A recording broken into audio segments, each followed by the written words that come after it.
Quick review tayo guys. Quick review tayo ng gulong. Pero bago yan, pakita ko muna sa inyo guys kung saan ako. Nandito ako guys sa tinatawag nila na Little Siargao. Ayun, para naman ma-experience nyo kahit sa panood lang. Nandito yan guys sa Palawan Southwest Coast. Ang Little Siargao. Okay, mabalik tayo dito guys sa gulong.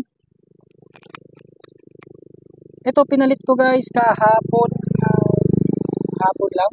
Pinalitan ko to kasi yung gulong ko na yun na pinalitan ay talagang lumabas na yung fly niya tapos tinatakbo ko pa 200 km araw-araw. So delikado na siya. Konting ano na lang yun sa bato na matulis. Wala na, sasabog na yun. So yun guys, ito. Isa nga pala ay pangatlong gulong na ito. Yung unang gulong nito guys, yung stock talaga nito na gulong ay Federal. Tapos yung pinalit ko yung Pirelli. Tapos ito na yung Journey guys, pangatlo. Kaya ito napili ko guys. Marami ako pinagpipilian pero ito napili ko kasi medyo makapal siya guys. Oh. Tapos yung gulong ko kasi sa unahan, yung pinalit ko sa stock, ay Journey din. At ito naging basihan ko. Nasa isang buwan may higit na siya, makapal pa rin siya. Oh. Sa layo na tinatakbo na yung motor na to ay alam mo 200 km araw-araw hindi ang biro pero makapal pa rin siya.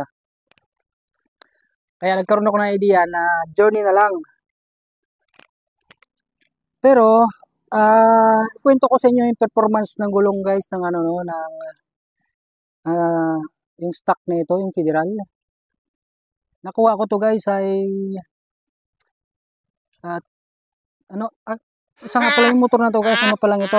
Pasensya na kayo kung hindi ko na wawasingan kasi gasan ko man to ay mga dinadaanan ko kasi maputik din kaya useless. Ang motor pala na ito guys, 6 months and a half old pa lang. So kung nagtataka kayo kung bakit tatlong gulong na ito sa loob na 6 months and a half pa lang, mamaya sasabihin ko sa inyo. Pero bago yon,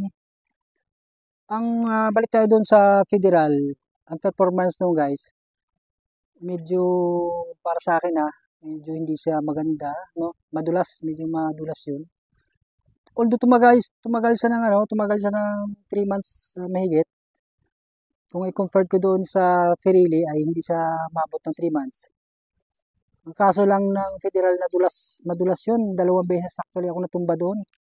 Ito pa nga yung yung ebidensya yung unang tumba ko. Ito. Tapos yung tuhod ko nagasgas, na-slide ako sa mabuhangin na kurbada. O nga pala, pagka dumadaan kayo sa mabuhangin na kurbada guys, huwag kayong masyadong magbangking, delikado. Saka sa mabasa. Ayun, isang patunay niyan na kung bakit tatlong gulong na yung nagamit ko, pangatlong gulong na yan, sa loob pa lang ng 6 months and a half, dahil guys, yung tinakbo ko ito. Ayun yung tinakbo ko. Nakita nyo ba? Medyo hindi ba makita? 25,200 na. Naka 25,200 na sa guys. Dahil sa layo na tinatakbo ko araw-araw. Kabata pa lang ng motor, 25,200 na yung tinakbo. Okay, yung Pirelli naman guys, wala akong masabi doon. Maganda ang performance ng Pirelli, talagang sulit. Yun nga lang, may kamahalan. Ngayon kumpara ko dito, ito, 1,400 lang, libre na yung kabit, libre silan. Yung Pirelli guys, 2,800, may bayad yung kabit, may bayad yung silan. So, budget muna tayo. Budget, tire muna tayo. Subukan natin ang durability nito kung abot ba siya ng 3 months. Budget tire hindi pagkain, budget tire. So kanina ay nasubukan natin ito at talagang sinubukan ko kung gaano siya kakapit. Makapit siya guys. Tinry ko siya sa mga, ang daanan dito guys, papuntang bayan, pauwi. At di, ang daanan talaga dito, talagang pakurbada, maraming kurbada dito. Tapos napadaan din ako sa tulay na bakal yung ano, yung flooring at medyo basa. Okay naman siya. Tapos dumaan din ako sa maputik. Okay naman siya. Wag lang sa semento na may tubig. Madulas siya guys. Nasubukan ko kanina. Napadaan ako sa semento na may tubig. Medyo magalaw siya. Madulas. So ingat lang kayo. At least, pero pag semento na pag ganito guys, pakapit. Grabe ang kapit niya. Promise. Makapit siya sa kurbada. Tinry ko mag-banking. Makapit. Yun lang talagang okay siya doon basta dry. Pero ikaw ba naman, alam mo namang basa ang kalsada, magbabangking ka pa ba? Siyempre, wag na. Lalo na kung mga mabuhangin, lalong yan. Wag, wag.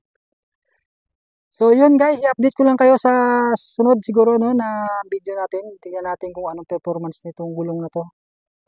I-update ko lang kayo kung anong kalalabasan nito sa sunod nating video.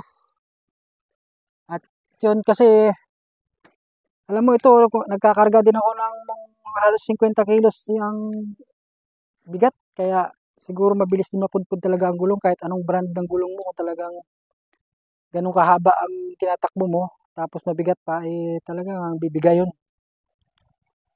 No, so, dito muna tayo sa budget para ma-minimize natin yung expenses. No? Okay guys, salamat sa panonood at abangan nyo ang susunod nating update sa gulong. Thank you.